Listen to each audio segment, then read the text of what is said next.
Now we find our next performer in a period of transition, leaving the Catholic faith he was raised in to then embrace his mother's religion of Hinduism. And you thought changing your phone plan was hard. Please make him very welcome, Suren Jayemanne.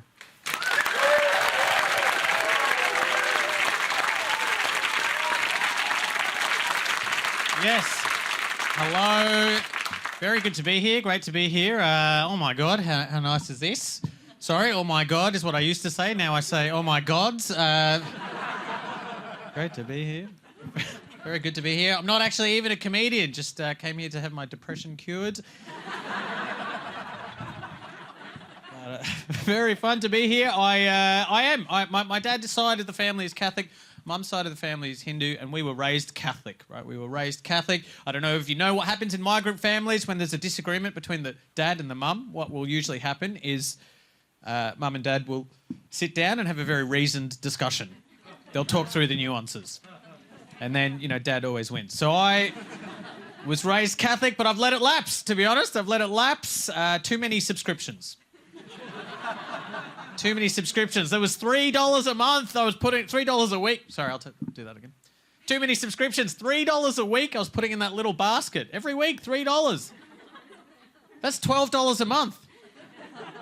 That's Disney Plus.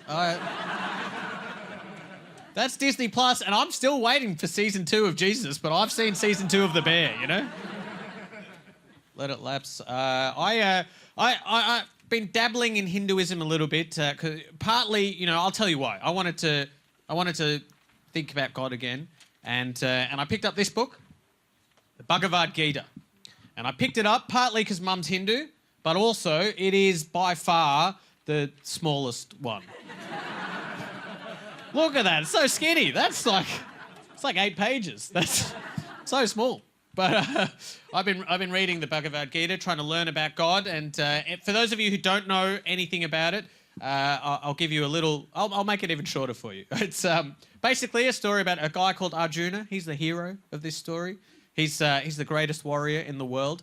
And he is about to fight in a battle that will save the face of the planet, right? It's one of the most important battles he's ever going to fight in. And then in the moment, just before the battle starts, Arjuna...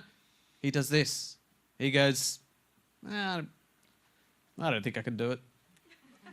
You know that voice? I think we all get that voice. Just before the battle, he's like, yeah, it's not for me. I've had that voice. You know that voice? He's like, my mind's weary, my palms are sweaty, my knees are weak. He's quoting Eminem. It's crazy. It's crazy. And then what happens is Krishna's God, right? Krishna basically gives Arjuna a big slap in the face. And he says, no, you just need to focus on this moment now. That's the only thing that matters. Forget what came before, forget whatever's going to come next. Just focus on this moment now. And then he says, Arjuna, rise. Rise like a fire and burn all that's in your path. It's pretty inspirational stuff. And it was inspirational because then Arjuna, he's like, guess who's back? Back again. Okay, didn't know Compass fans would be into Eminem. Anyway... great story. Krishna then teaches Arjuna about how to be now in this moment. He teaches him about yoga. That's crazy, don't you think? Yoga. This is one of the most important religious texts in all history of religious texts. And they're talking about yoga. You guys, yeah, most of you are white. You know yoga. You know that Eastern philosophy from Bondi... Paddington and Double Bay, you know. He's talking about yoga in the Bhagavad Gita. It's crazy. Can you imagine if in the Bible Jesus mentioned weight training?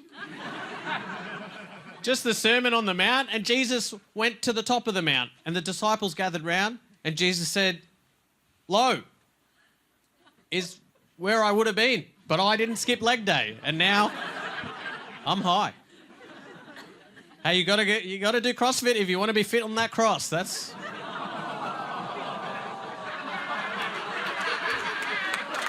Okay. I told you I'm not a comedian. I'm actually a preacher. No.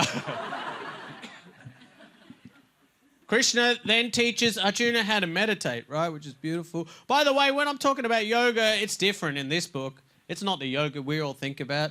Actually, Krishna talking about yoga, that means path to the divine. That's what it means. It's a path to the divine. There's all sorts of different paths in there. Path of love, path of meditation, path of wisdom. I don't think we talk about yoga as the path to the divine, you know? Like Rochelle isn't in yoga class dressed head to toe in activewear trying to get to the divine. Rochelle's in yoga class because Pilates doesn't end with a little nap.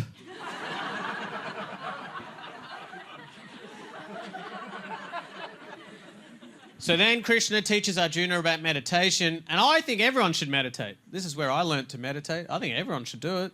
Not, you know, wait till the end of the show, but I think everyone should do it. I know I've heard all the excuses. Yeah, I heard this one excuse. This lady said to me, I don't meditate because it feels like cultural appropriation. What? Breathing? What kind of culture do you come from? A culture of shallow breaths and agitated minds. My favourite excuse why people don't meditate? No time. I used to be like that. Yeah, I wouldn't meditate because I thought no time. Now I meditate and I'm like, yeah, there is no time. Anyway, that's my time. Thanks for having me. See you later.